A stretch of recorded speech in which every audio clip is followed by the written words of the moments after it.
500 वर्ष पूर्व उत्तर भारत के मध्य में एक समृद्ध और शांत राज्य था विक्रमपुर।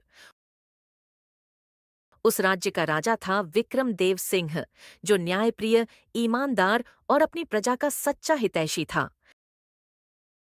राजमहल संगमरमर से बना हुआ था, चारों ओर सुवासित बगीचे और झरने बहते थे।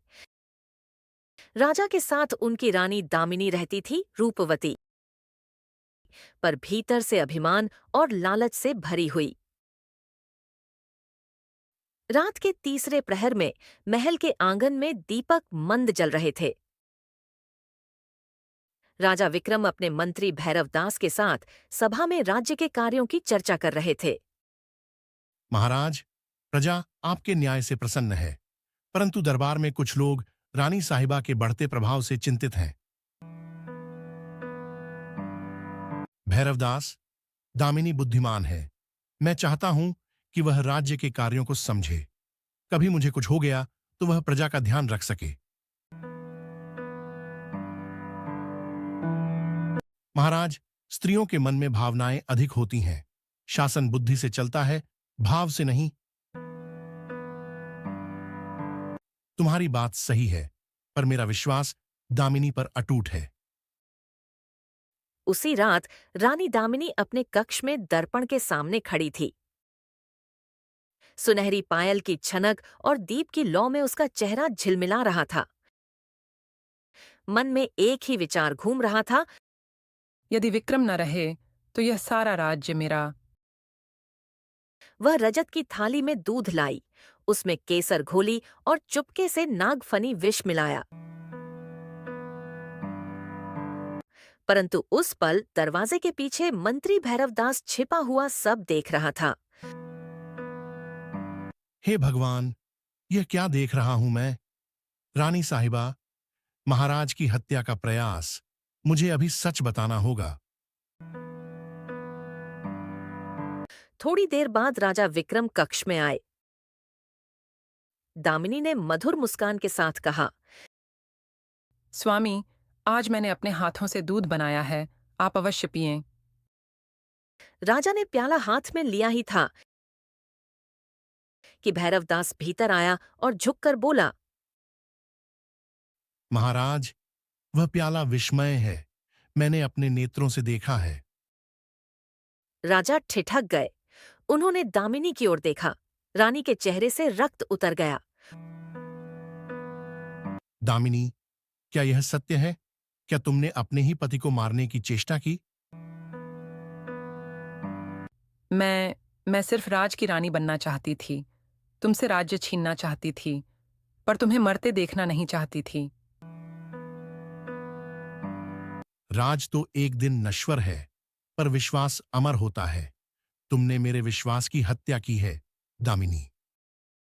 उन्होंने दरबारियों को बुलाकर आदेश दिया, इस दुष्ट स्त्री को भोर के समय अग्निकुंड में दंडित किया जाए। यह आज्ञा है विक्रमदेव की। भोर हुआ। राजसभा के सामने दामिनी को अग्निकुंड में बांधा गया। चारों ओर ढोल और शंख की ध्वनि गूंज रही थी। दामिनी की आंखों में आंसू नहीं, अग्नि थी। विक्रम, तुमने मुझे मारा है, पर मैं मरी नहीं हूं। 500 वर्षों बाद लौटूंगी और तुम्हारे विक्रमपुर के हर पुरुष का रक्त पीऊंगी। कोई भी पुरुष मेरे श्राप से न बच पाएगा। उसकी चीख के साथ अग्नि भड़क उठी। आकाश में लाल लपटें उठीं और हवा में जले मांस की गंध फैल गई। राजा विक्रम के नेत्र नम हो उठे। हे देव, यदि मेरे कर्म शुद्ध हैं, तो इस भूमि को उसके श्राप से बचाना। परंतु वह रात विक्रमपुर के इतिहास में शाप की रात बन गई। और वहीं से प्रारंभ हुआ वह अंधकार जो 500 वर्ष तक सोया रहा। विक्रमपुर अब एक छोटा सा आधुनिक कस्बा बन चुका था। पहले जहां विशाल राजमहल था, अब वहां सिर्फ टूटी दीवारें, झाड़ियां और घने बरगद के पेड़ रह गए थे। लोग अब भी उस जगह को पुराना किला कहते थे। गांव के बुजुर्ग आज भी बच्चों को रात में वहां न जाने की चेतावनी देते थे। उस तहखाने में मत जाना। वहां वो रानी दामिनी की आत्मा बंद है। 500 साल से सोई है। पर जब भी कोई मर्द उस जगह जाता है, कुछ न कुछ अनर्थ होता है। गांव का माहौल सामान्य था, पर एक रात सब कुछ बदल गया। बरसात का मौसम था। 3 दोस्त राजेश, मुकुल और देवेंद्र शराब के नशे में हंसते हुए पुराने किले के पास पहुंचे। सुना है यहाँ किसी रानी की आत्मा है। चलो आज मिल ही लेते हैं उससे। अरे, अगर सच में चुड़ैल मिली तो तू ही उसका पति बनना। तीनों ठहाके मारकर हंसने लगे। पुरानी दीवारों पर उनकी आवाज गूंज उठी। अचानक हवा का झोंका आया और जमीन पर पड़ा एक पत्थर हट गया। नीचे एक पुराना लोहे का दरवाजा दिखा। ये क्या है भाई? लगता है कोई पुराना तहखाना है।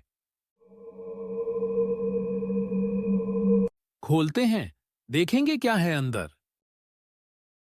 तहखाने का प्रवेश द्वार। उन्होंने दरवाजे को जोर से धक्का दिया। एक भयावह चरमराहट की आवाज आई। दरवाजा खुलते ही भीतर से ठंडी हवा का झोंका निकला, जैसे किसी ने सदियों से बंद सांस छोड़ी हो। दीवारों पर पुराने दीपक अब भी टंगे थे और बीचों बीच राख से ढका अग्निकुंड पड़ा था। तीनों ने मोबाइल की टॉर्च जलाई। भाई, ये वही जगह तो नहीं जहां दामिनी रानी को जलाया गया था? जवाब देने से पहले ही दीवार पर किसी ने जैसे नाखून से कुछ लिखा। मैं लौटी हूं विक्रमपुर के मर्दों से बदला लेने। तीनों के चेहरे सफेद पड़ गए।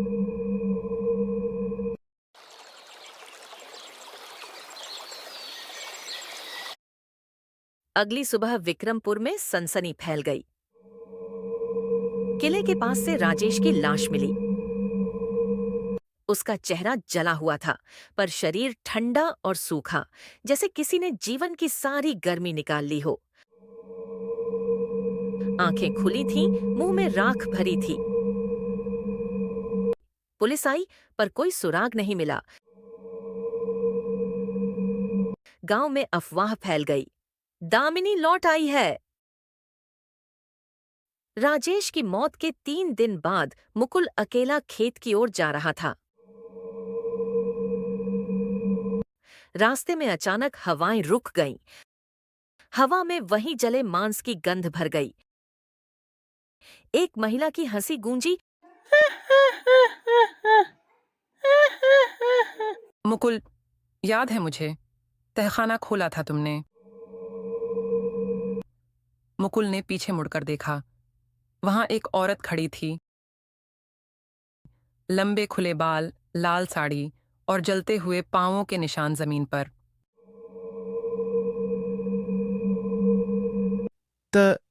तुम कौन हो?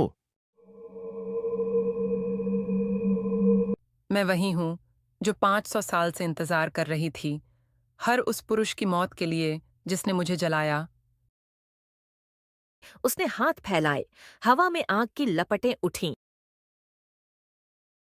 मुकुल चीखता रहा, पर कोई आवाज नहीं निकली। अगली सुबह खेत में उसकी लाश मिली। शरीर आधा जला, आधा बर्फ जैसा ठंडा। अब गांव में आतंक था। लोग शाम होते ही दरवाजे बंद कर लेते। देवेंद्र दिन रात मंत्र जाप करता रहा, पर डर उसके भीतर समा गया था। एक रात जब वह मंदिर के पास दीप जलाने गया, हवा ने दीप बुझा दिया। पीछे से वही हंसी आई।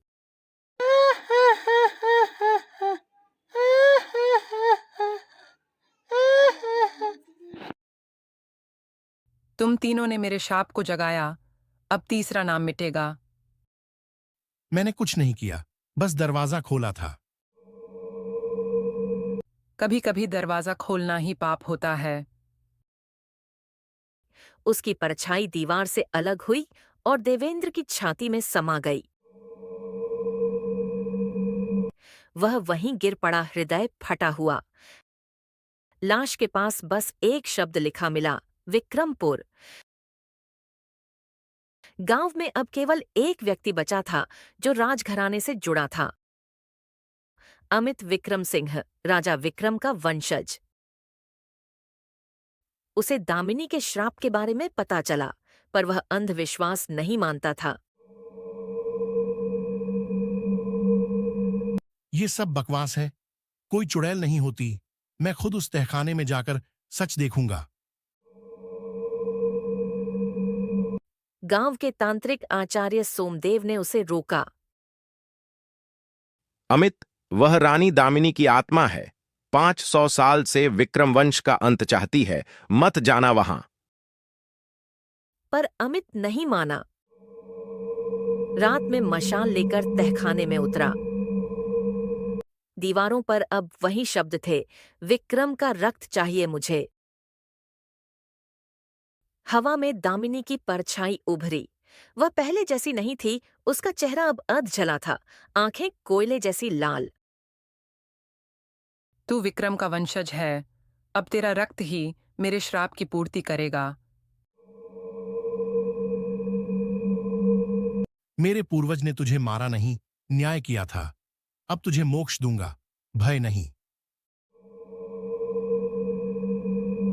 कोई पुरुष मुझे मोक्ष नहीं दे सकता। अचानक पीछे से तांत्रिक सोमदेव और कुछ गांव वाले आ गए। उनके हाथों में त्रिशूल, अग्नि और मंत्रोच्चार थे। हे रानी दामिनी, तेरी देह अग्नि में जली थी, पर आत्मा अब मुक्त होगी, मंत्र से नहीं, क्षमा से। दामिनी, तेरी पीड़ा समझ सकता हूं, पर हर पुरुष तेरा शत्रु नहीं था। दामिनी की आंखों में आंसू उतर आए। आसमान में बिजली गिरी और अचानक आग की लपटें उठीं। वह चीखी, विक्रम, मैंने तुझे क्षमा कर दिया। फिर एक तेज सफेद प्रकाश फैला और सब कुछ शांत हो गया। हवा में केसर और राख की मिली-जुली गंध रह गई।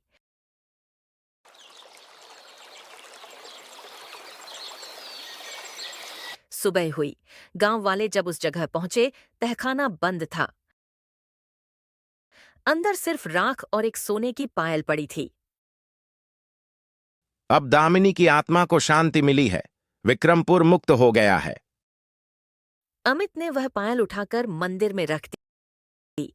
आकाश में हल्की धूप फैली। बरसों बाद विक्रमपुर में फिर से शांति आई।